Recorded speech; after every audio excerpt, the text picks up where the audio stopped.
High বন্ধুরা, তো আবার একটা নতুন ভিডিও নিয়ে চলে এসেছি মুভি রিভিউ বাই বস চ্যানেলে।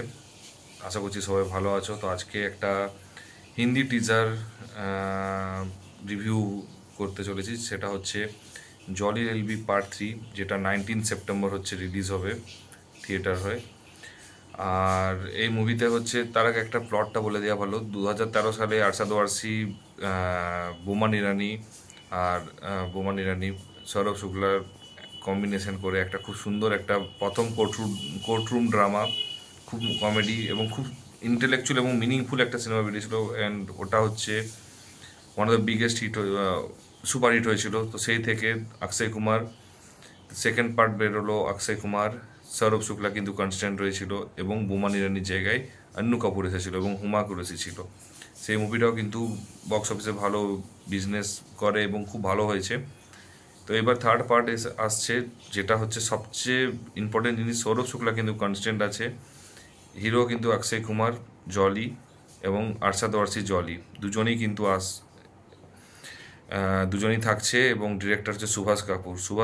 এবং এই মুভিটার সবচেয়ে ভালো দিক হচ্ছে মুভিটাতে একটা সিরিয়াস বিষয়কে নিয়ে ডিসকাশন হবে, কোর্টরুম ড্রামা হবে, কিন্তু সেটা কমেডির মধ্যে এবং আনন্দের মধ্যে একটা মুভিটা জাস্ট এগোবে এবং একটা ফ্লতে এগোবে এবং ইন্টারেস্টিং লাগবে সবচেয়ে মোস্ট অফ দ্য। কারণ কোর্টরুমে ইয়ার কি হয় না, বাট এখানে একটা কমেডি থাকবে, একটা সোশ্যাল মেসেজ ছিল এর আগেরগুলোতে। আশা করছি এটাতেও থাকবে, কারণ সুভাষ কাপুর কিন্তু কোনো ভুলভাল মুভিও কিন্তু করে না, টাইম নিয়ে খুব সুন্দর করে সাজিয়ে গুছিয়ে করে। এবং এটা হচ্ছে one of the most anticipated movie হচ্ছে সেপ্টেম্বর মাসে। এবং আশা করছি ধারাটা বজায় থাকবে, যেটা জলি এলবি 1 এবং 2-তে ছিল। অ্যান্ড এবং কেস, সবচেয়ে বড় কথা হচ্ছে হয়তো আমার যেটুকু দেখে মনে হচ্ছে যে কেসটা হয়তো ইনকমপ্লিটই থেকে যাবে, কারণ দুই জলির মধ্যেই হয়তো কোনো একটা পারসেপশনে হয়তো দুজনেই ঠিক। তো সেই অনুযায়ী আমার মনে হয় মুভিটা হয়তো যে যেটার জন্য কেস লড়বে সেটা হয়তো হয়তো দুজনেই জিতবে, আইদার আর দুজনেই হারবে।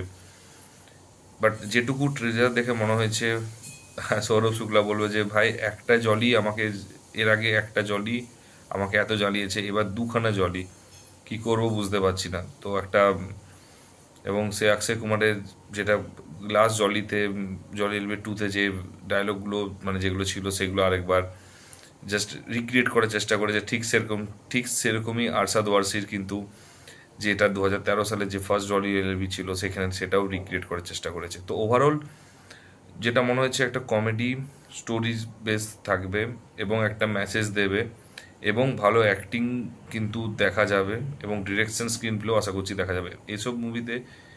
ব্যাকগ্রাউন্ড মিউজিক ডেফিনেটলি ভালো হবে, বাট কমার্শিয়াল মুভির মতো নয় যে একটা এন্ট্রি ব্যাকগ্রাউন্ড চলবে এবং একটা গুজবাম্পস দেবে।